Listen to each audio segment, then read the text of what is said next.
remaining so far that we don't even want to know. Now what we care about is the properties. Now having n equal to 1, which is the first term, we have the an cos, bracket n pi x over L, Now, to get a complete Fourier series, like I told you, you just add plus summation sigma n equal to 1 bn. So good day, everyone, depending on the time you're watching me for. My name is Chioma Oji. Today, I'm going to talk on a very interesting part of Fourier series. The topic is the half-range expansion in Fourier series. We cannot talk about the half-range expansion in Fourier series without talking about the Fourier series itself.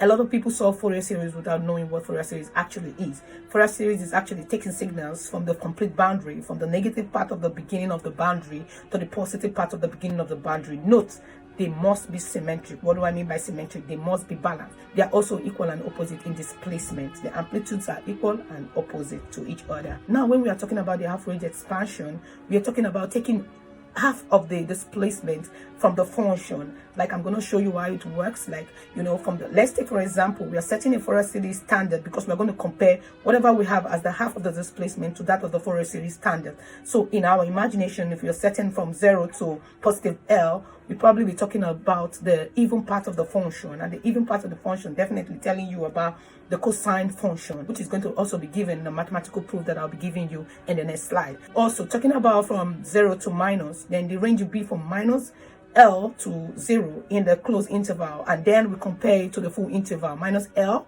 comma, L, which is the full interval for the Fourier series. Now, the brain behind this is comparing the half range of this to the full range of Fourier series to know exactly where the particle belongs. Now, bringing this analogy to physics, we are talking about quantum particle displacement, or a particle trapped in a potential well, a particle trapped in a box. Now, to example, the particle trapped in a potential well will definitely be having a zero derivative, and if it's having a zero derivative, we should know that we are going to definitely use the cosine function of the Fourier series. That means we are ignoring any sine wave displacement to calculate the particles, because we are looking for the probability of the interval or the limited part where the particle could stay. Remember, in quantum mechanics, there's one thing very important. Everything we are doing is probabilistic. It is not exact, just like the classical mechanics. So we have to note the conditions of the kind of Fourier series that we have. The general condition for a Fourier series is starting to range from the interval of L minus L is less than 0 and then is less than L. This is the interval. The general graphical representation of Fourier series can be in different displacements. You have something like this. We can also have something like this. You can have, it depends on how you have the displacement. But now let's go. Let me teach you something. Minus L, this is positive L, which is this, and this is 0. So this is the range of the interval difference in amplitude. Now let's go into the half range and the idea of the half range extension in Fourier series. For example, I decided that I want to take a function from O, and from O to positive L. Then I have all the displacements only, I don't care about here, only on the positive part of it. So I'm going to call this side for the positive even displacement. Okay, so I'm going to call this part the cosine. So if I have something like this, I'm going to have a range like this. I'm going to have a range ranging from 0 to the highest, 0 to L. Now, this is for the half range extension. Now, something happens. You cannot have a half-range extension without considering the full range. You have to compare whatever given set value. When I mean set value, mathematically sometimes when questions are asked, they set their values. Then you have to compare their values to the generalized Fourier series. Now, to compare this, I have to also note that since I'm given the boundary from 0 to positive L, I have to consider the full boundary from 0 to negative L. Of course, 0 is higher than negative L. Let's go. We having it, then we are going to set, we set minus L to 0. We also have to set this, set this. Why are we setting it? We want to get something like this. Minus L is less than 0, is also less than L for the full. So now we are going to consider the sine and the cosine. Let's take, for example, in quantum mechanics, a particle is trapped in a potential well, and we are looking for the particle according to the interval. Now let's go, a particle X. Then we say, okay, if X is our displacement, X should be equal to L, because L is also our displacement according to the amplitudes. Now let's go. So if we have something like this and we are saying X is greater than 0, of course, if you are saying X is greater than 0, we are assuming that this is the interval. The interval is 0 and to L, right? So if we have something like this, we have to set this particle in complete Fourier form, we have the particle. If we're setting this particle in complete Fourier form, we also have to set, remembering that minus L is also less than 0.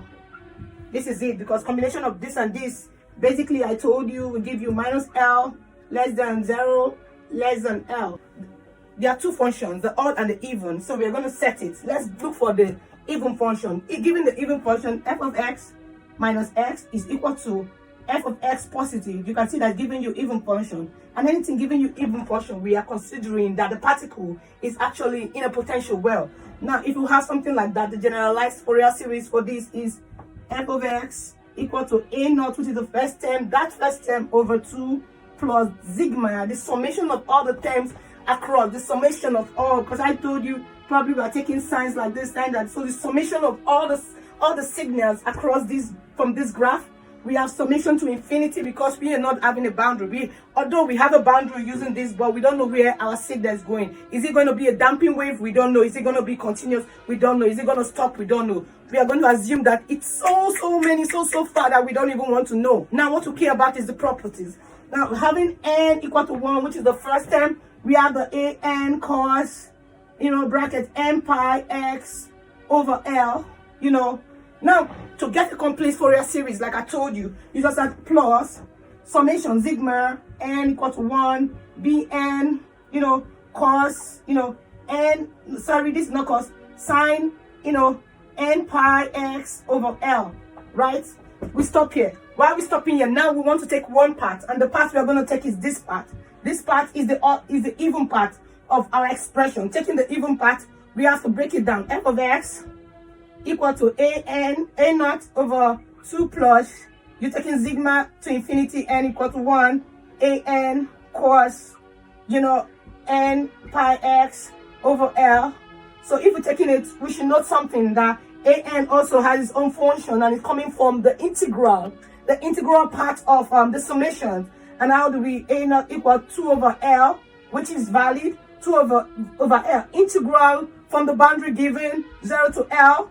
Then we have the function given, which is the initial function. Then we have cos, n pi x over L dx. So now, let's just call this equation 2, having the general equation to be equation 1.